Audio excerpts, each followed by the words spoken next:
One, welcome you all to my channel. My name is Varsha. I am a numerologist, tarot card reader and the author of the Journey of Soul. Guys, ये जो मैं video बना रही हूँ, ये video जो अभी हमारे श्राद्ध के डेज चल रहे हैं, पितृपक्ष चल रहे हैं, मैं उसके लिए बना रही हूँ।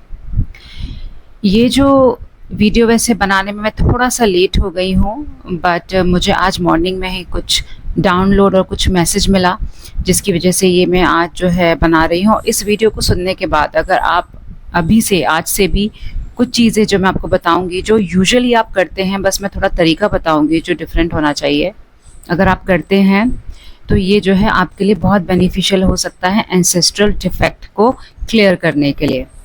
तो वैसे तो मैं एंसेस्ट्रल डिफेक्ट पर पहले भी एक वीडियो बना चुकी हूँ, उसमें मैंने रेमेडी भी डाली हुई है, वही रेमेडी मैं इसमें भी सजेस्ट करूँगी, उसका लिंक मैं इसमें डेफिनेटली शेयर करूँगी। तो पहले एंसेस्ट्रल डिफेक्ट बताते हैं। एंसेस्ट्रल डिफेक्ट क्या होता है? एंसेस्ट्रल डिफेक्ट आपके एंसेस्टर्स, वर्ड देखिए एंसेस्टर से निकला है। क्या होते हैं कि आपके जो भी एंसेस्टर्स होते हैं जो कि फ्री नहीं हो पाते हैं आफ्टर ए डाई, उसके कई रीज़न होते हैं, 2 रीज़न। कुछ एंसेस्टर्स ऐसे होते हैं जो डेलिबरेटली, जो उनके अटैचमेंट्स नहीं जाते हैं फैमिली से, ठीक है, वो अपनी फैमिली से अटैच रह जाते हैं, इसलिए वो इसी डायमेंशन में रहना प्रेफर करते हैं। और दूसरे ऐसे होते हैं जिनकी कुछ अनफुलफिल्ड डिज़ायर्स रह जाती हैं, जिसकी वजह से क्या होते हैं, वो होना चाहते हैं फ्री पर वो नहीं हो पाते हैं। तो इन दोनों के ही केसेस में अगर आपके एंसेस्टर्स, बिकॉज आपके जो एंसेस्टर्स का जो ब्लड है, जो डीएनए है, वो आपके अंदर होता है, जो डिसेंडेंट्स होते हैं उनमें होता है, ठीक है, तो वो जितना ज़्यादा दुखी रहते हैं, वो जितना ज़्यादा जो है आप कह लीजिए कि अनफुलफिल्ड रहते हैं, उतनी ही इश्यूज आप अपने लाइफ में फेस करते हैं, राइट। आपने कई आपसे फैमिली देखी होंगी जो कि एक ही इशू बार बार रिपीट होता है, जैसे कि किसी के घर में अगर किसी के घर में फॉर एग्जांपल अगर मिसकैरेजेस हो रहे हैं, तो हर जो है हर पीढ़ी के अंदर जो है हर साइकिल में वो जो है रिपीट हो रहा है, वही इशू रिपीट हो रहा है, ठीक है। किसी के अंदर कोई पर्टिकुलर बीमारी है, कोई पर्टिकुलर डिजीज़ है, आपको देखना कि वो आपको हर जो है पीढ़ी में, हर जो है जनरेशन में वो आपको रिपीट करता हुआ मिलेगा। तो वो क्या होता है कि जनरेशन वाइज जनरेशन जो है वो जो पर्टिकुलर प्रॉब्लम है रिपीट होता है, तो ये लूप होता है। और ये लूप होता है एंसेस्ट्रल डिफेक्ट की वजह से, जो कि बहुत कम लोग जानते हैं, बट ये हर कोई हर जगह जो है इसका जो है इम्पैक्ट देखने को मिलता है। ऑलमोस्ट मैं ये कहूँगी हर सेकंड फैमिली को ये इशू है, राइट। स्पेशली इसमें एक और पॉइंट मैं जोड़ना चाहती हूँ, अगर आप कोई बहुत सेक्रेड जर्नी में हैं, अगर आप बहुत कोई सेक्रेड जर्नी में है, कोई स्पिरिचुअल अवेकनिंग की जर्नी में है, तो ये आपका पहला काम होता है कि आप इन जितने भी जो आपके एंसेस्ट्रल बैगेजेस रह गए हैं, जितने भी आपके ये इस तरीके के जो एंसेस्ट्रल डिफेक्ट्स हैं, पितृदोष हैं, इस तरीके की चीज़ों से आपको अपना डीएनए क्लियर करना होता है। बिकॉज स्पिरिचुअल अवेकनिंग में क्या होता है, आपका डीएनए अपग्रेडेशन होता है। तो डीएनए अपग्रेडेशन तब तक नहीं हो सकता जब तक कि आप अपने पास्ट जो आपके कर्मास होते हैं आप क्लियर ना कर दो। आपके पास्ट जो बैगेजेस होते हैं, जैसे कि ये पितृदोष होता है, एंसेस्ट्रल डिफेक्ट होता है, जब तक कि आप उसको क्लीन ना कर दो तो आप आगे नहीं बढ़ सकते हो। और सबसे अच्छी चीज़ ये है कि कोई एक इंसान भी इस एंसेस्ट्रल डिफेक्ट के लूप को ब्रेक कर देता है तो उसी के लिए नहीं, उससे पीछे वाले जितने भी डिसेंडेंट्स होते हैं, जनरेशन होता है, वो फ्री हो जाती है, ठीक है। तो यूजुअली ऐसा भी होता है जो कि बहुत स्पेशल जर्नी में जो लोग आए होते हैं, जैसे कि स्टार सीड्स होते हैं, जो ट्विन फ्लेम होते हैं, जो इसी तरीके की काफ़ी हायर डायमेंशन से सोल आती है, हायर डायमेंशन से सोल आती हैं, वो डेलिबरेटली जो है ऐसे ही फैमिली में इनकारनेट होती हैं जहाँ पर जो एंसेस्ट्रल डिफेक्ट होता है वो बहुत हैवी होता है, जो बहुत लंबे टाइम से चलता आ रहा है। बिकॉज वही मीडियम बनते हैं उस एंसेस्ट्रल डिफेक्ट को ब्रेक करने के लिए। बिकॉज जब वो अपना डीएनए अपग्रेड करते हैं उस एंसेस्ट्रल डिफेक्ट को क्लियर करके, तो उनके पीछे जितने भी डिसेंडेंट्स होते हैं वो भी फ्री हो जाते हैं, जो कि कई जनरेशन से चलता आता है, कई जनरेशन से, राइट।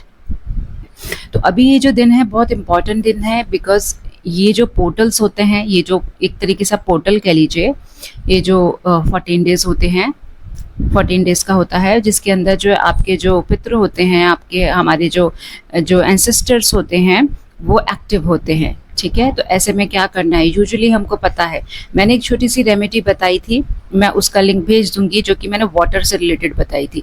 बिकॉज वाटर मैंने पहले भी बताया था कि वाटर की बहुत बड़ी जो क्वालिटी होती है वो ये होती है, वो ट्रांसम्यूट कर देती है चीज़ों को, ठीक है। वो कर्स को ब्लेसिंग में कन्वर्ट करने की कैपेसिटी रखती है जो वाटर एलिमेंट होता है। तो वो जो वाटर एलिमेंट की रेमेडी है वो मैंने कहीं से कोई पढ़ी नहीं है, किसी ने मुझे बताई नहीं है। ये एक चैनल मैसेज या ये कह लीजिए एक चैनल रेमेडी मुझे जो है वाया नेचर मिली है, ठीक है। तो उसका मैं लिंक डाल दूंगी, तो फिर भी थोड़ा सा बता देती हूँ, क्योंकि वो जो वीडियो इंग्लिश में मैंने बनाई है, अगर किसी को इशू है समझने में, कि आपको मॉर्निंग में सबसे पहले उठ के जो है अपने हाथ में थोड़ा सा पानी लेके जो अपने घर का द्वार होता है वहाँ पर जाइए, अपने एंसेस्टर्स को याद कीजिए, उनको जो है अपना ग्रेटिट्यूड दीजिए। पर्टिकुलर वर्ड्स हैं जो आपको अपने जो है एंसेस्टर्स को याद करके उनसे कनेक्ट करके बोलना है कि आप जहाँ भी हैं पीसफुल रहिए, जो है हम लोगों को ब्लेसिंग्स दीजिए। इस तरीके से के कुछ ग्रेटिट्यूड के वर्ड्स आपको उनको बोल के वहाँ पर जो है पानी डाल देना है। तो इससे क्या होता है, जो पानी है, पानी उस आपकी जो डीएनए से जो कर्स की जो एनर्जी है उसको ट्रांसम्यूट कर देता है, ठीक है, जब आप उनसे कनेक्ट करते हैं। गाइस एक चीज़ इसमें बोलूँगी, कनेक्शन बहुत ज़रूरी है। हमारी इंडिया में हर फैमिली में स्पेशली ये जो पितृपक्ष के टाइम पर लोग खाना भी खिलाते हैं, सब कुछ करते हैं, बट 50% ऐसी फैमिलीज भी नहीं हैं जहाँ पर ये जो है एंसेस्ट्रल डिफेक्ट क्लियर हो पाता है। पता है उसका बहुत बड़ा रीज़न क्या है? बिकॉज आप कनेक्ट नहीं करते हैं, आप उसे कॉन्शियसली नहीं करते हैं।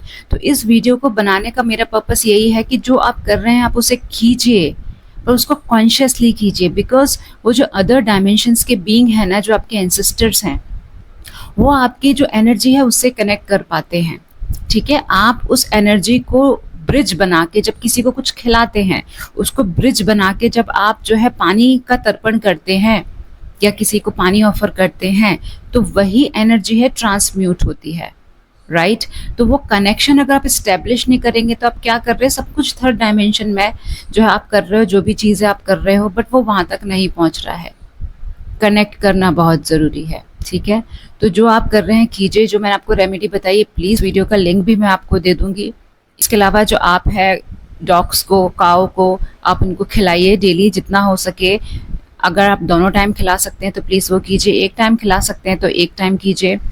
इसके अलावा सुबह आप लोग खुद कुछ खाने से पहले, जैसे यूजुअली हम क्या होता है मॉर्निंग मोड की ब्रेकफास्ट वगैरह करते हैं, तो कोशिश कीजिए खुद ब्रेकफास्ट ना करके सबसे पहले कुछ निकाल लीजिए किसी के लिए। जैसे कि क्रो को हम खिलाते हैं, जो क्रो होता है वो भी हमारे कहते हैं जो हमारे एंसेस्टर्स हैं, इनके थ्रू जो है आते हैं, इनके थ्रू जो है जो भी आप खाना खिलाते हैं, जो भी आप उनको ऑफर करते हैं, वो उस चीज़ को लेते हैं, ठीक है।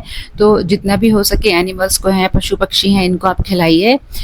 शाम को डेफिनेटली एक दिया लगाइए, ठीक है, एक दिया लगाइए, अगेन कनेक्ट करके अपने एंसेस्टर्स के साथ कनेक्ट करके एक दिया लगाइए। तो अगर आप ये रेमेडीज करेंगे तो डेफिनेटली आपको बहुत रिलीफ मिलेगा।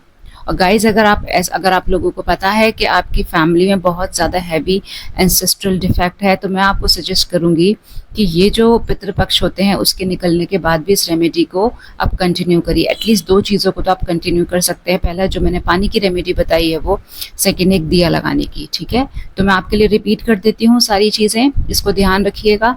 पहला, आपको जो है मॉर्निंग मोड के सबसे पहले जो है अपने थ्रेशोल्ड पे जाके पानी डालना है अपने एंसेस्टर्स के कनेक्ट करके। दूसरा, आपको कुछ खाने के लिए निकालना है, चाहे क्रो के लिए, पशु पक्षियों के लिए कुछ खाने के लिए निकालना है। अगर आप जो है लोगों को खाना खिलाते हैं, ब्राह्मण्स को खाना खिलाते हैं, तो प्लीज़ उसको भी कंटिन्यू कीजिए। इसके अलावा आपको शाम को एक दिया लगाना है। और ये सब रेमेडीज़ करते हुए गाइस, सबसे इम्पॉर्टेंट चीज़ जो मैं आपको फिर से रिपीट कर रही हूँ, you need to connect with your ancestors. आपको अपना ग्रेटिट्यूड पे करना है, बिकॉज जो आपका कनेक्शन है वही ब्रिज करता है, वो ब्रिज का काम करता है, ठीक है। कोई चीज़ अगर ब्रिज नहीं है तो एक जगह से दूसरी जगह, फॉर एग्जांपल आप खाना भेजना है किसी को, अगर वो ब्रिज ही नहीं है तो खाना भेजोगे कैसे? तो आप ब्रिज मिस कर देते हो, ठीक है। वो ब्रिज मिस होने की वजह से ही वहाँ तक आपकी चीज़ें नहीं पहुँच पाती हैं। That is why connect with your ancestors and तब ये रेमेडीज़ कीजिए, yeah. So thank you so much guys for listening to me. कुछ दिन ही बाकी हैं, बट प्लीज़ उसको ठीक से इस रेमेडी को कीजिए। आई एम श्योर कि जो पीस और अबेंडेंस है डेफिनेटली आप इनवाइट कर पाएंगे अपनी लाइफ में, अगर आप इस डिफेक्ट से गेट रिड हो पाते हैं। तो so thank you so much for listening to me guys, stay tuned so that इसी तरीके के चैनल मैसेजेस, इसी तरीके की रेमेडीज़ और स्पिरिचुअल सीक्रेट्स जो हैं मैं आपके साथ आगे शेयर कर सकूँ। Yeah so take care of yourself and thank you.